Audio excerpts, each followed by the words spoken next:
guys, happy new year. I hope that your year is off to a great start. I just want to say welcome to the channel. We made it to 2025. Glory be to God. So it's a new year.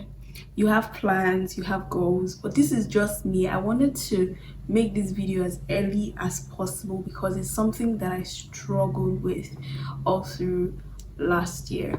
So you know the importance of this video, right? My name is Eno Agofre. If you're joining the channel for the first time or seeing my face for the first time, my name is Eno Agofre and I'm so glad that you could join us on this channel. Please do not make it your last. Hit the subscribe button and like the video. Everybody likes money. If I probably ask you what are some of your goals for the year, or just tell me some of your goals, before you list 5, you'd have at least mentioned to make more money, to earn more money, to start a business that will give me money. There will be a place or a segment for money on that list, on your goal, on your vision board. Make more money, because who doesn't want more money? But I realized that some of us are making money and we don't even know how to account for the money that we're making. I used to be on that table until I was like, hold up, but I'm making money from here. Why am I complaining? It's not even the end of the month. Why am I complaining that I don't have money? What did I even do with all of this money, you know? And it comes to mind, or it brings to mind, budgeting. Now, budgeting is something that I've always known, but I've overlooked it, you know, because I don't want to be constrained by a budget. When I walk into a store and I see something I like, I want to get it. But that's not the way it works. So you think that you can afford a particular piece of item without even thinking about it. So for example, if I'm going to be using percentage to, you know, quantify your salary. If your salary is 100%, right, and you see something in a store that is 70%, just because your salary can afford 70% at that time, and you've not even gone, it's not like the end of the month or middle of the month, it's the beginning of the month, you just go into the store and yay, I have money, at least I have 30% left to spend. You've not considered how you're going to go to work. You've not considered how the money is going to, how you're going to feed.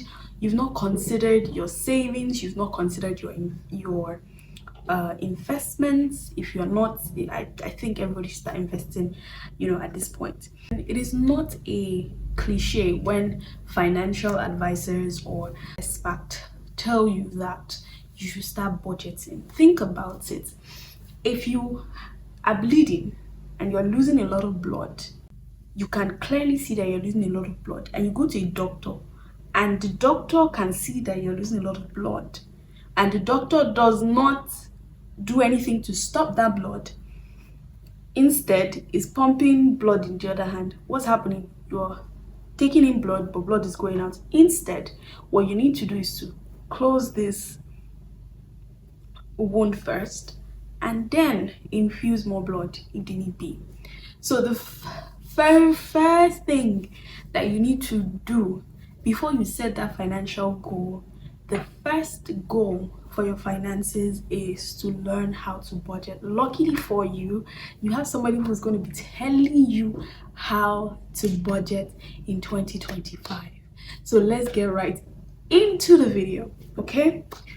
You now know the importance of budgeting. Budgeting is not just something that looks nice on paper. It is actually very, very important for you to know where your money is going, for you to know how your money is going. If you don't know where your money is going, how do you send it, you know, to work for you? How can it work for you if you don't even know how it's going? Think about it.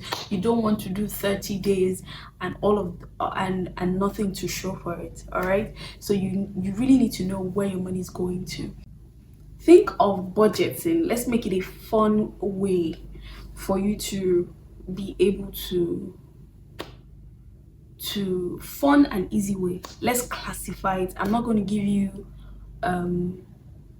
hash. I don't want to know how you spend, on groceries and everything. So I will just give you all of your expenses, all of the monthly expenses that you make: groceries, utilities, internet, everything. Categorize your whole sum, everything that you earn in a month, or everything that comes to you. Some people don't earn monthly, some people earn weekly, some people earn daily, right? For you that earn monthly, budgeting is very, very important for you, for anybody at all, not just people that earn monthly. But for you, it will be easier for you to sit and really calculate, rather than people who earn on a daily basis. They have to now start, oh, I'll save this amount today and use the rest for feeding and stuff like that. But for you, you can categorize your spending. So 60% of what you earn, your side hustle, your main job, your online gigs, whatever it is, 60% of that goes into your basic needs, the things that you need to survive. I always say this thing, no matter what it is that you are doing, if you choose to wake up in the morning and don't want to work, you still have to spend money. Some people say they sit in their house and credit alerts debit alerts still meet them in their house. You still will spend money, because it is every day that you eat, it is every day that you brush your teeth, it is every day that you drink water. Those are, so to give you context, those are the basic things that you necessarily cannot do without. Utility, NEPA, I will charge my phone, I will get data to be online. If you work remotely, you get data to do the work that you're being paid to do. So those are the things that you consider as your basic needs. Now you have 60% down, you have 40% left, given that your salary as a whole is 100%, right? So 60% of your total income into your needs and everything, and you have 40 left. Now the 40 that you have, we're going to do something really interesting. I find that a lot of people wait until their 30s before they start investing, which is, whatever works for you, whatever rocks your boat. But you see that stats online where they tell you, if you start investing when you were 25 or when you were 20 and you stopped at 30, you would have more money than the person who started at 30 and continued up until their retirement stage. But the good news is you have that information available to you. If you don't have it, you're having it here on this channel. So you can start now. You may have plans in the future to maybe open a charity, run a business, and sometimes it's good for you to already have something invested or saved, somewhere. Saving and investment, or how to save your money effectively, is something that we need to talk about as well. Please let me know if you want me to dive into that.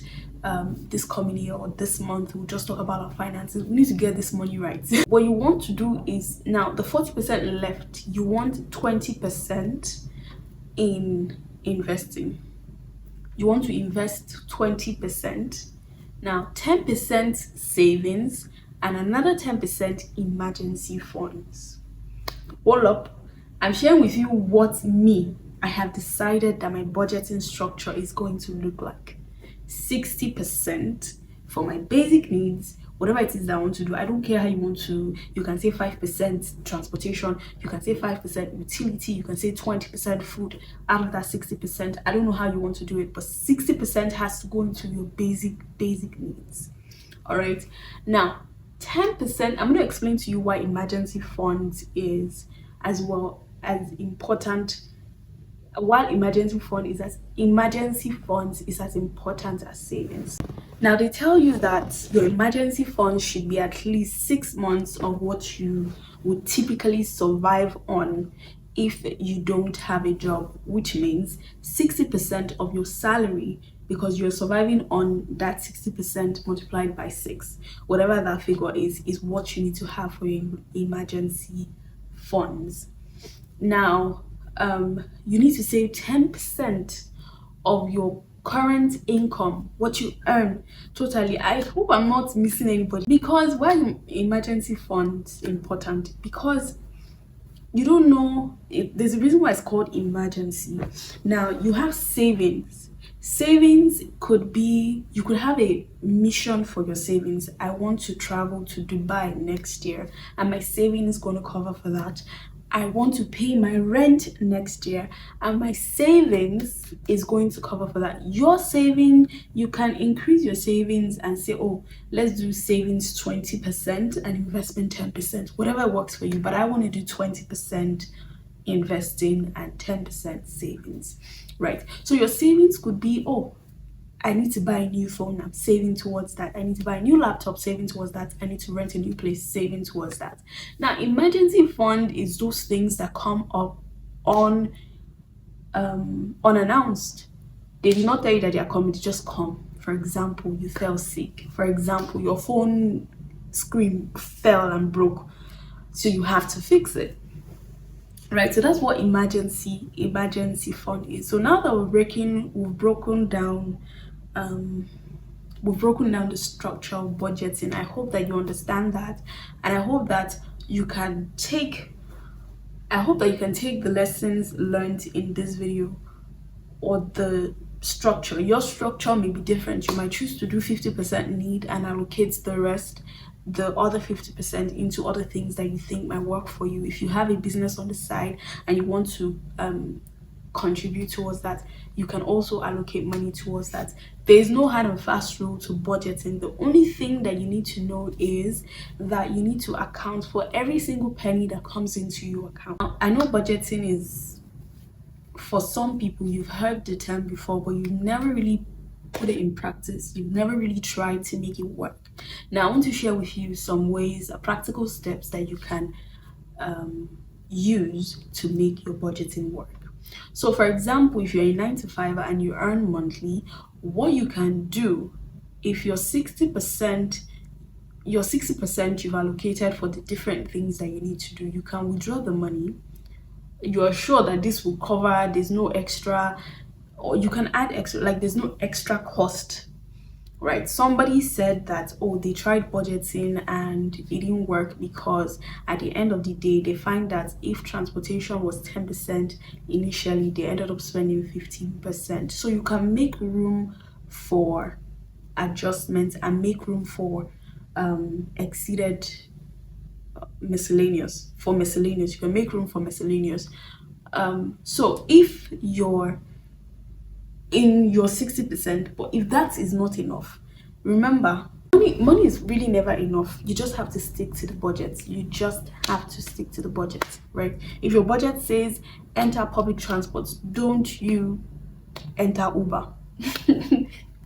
Except on days that your budget approves for you to enter a taxi. Ways that you can help yourself save. I was trying to tell you ways that you can help yourself. So you can get envelope. You can try the envelope method where you can put your money inside.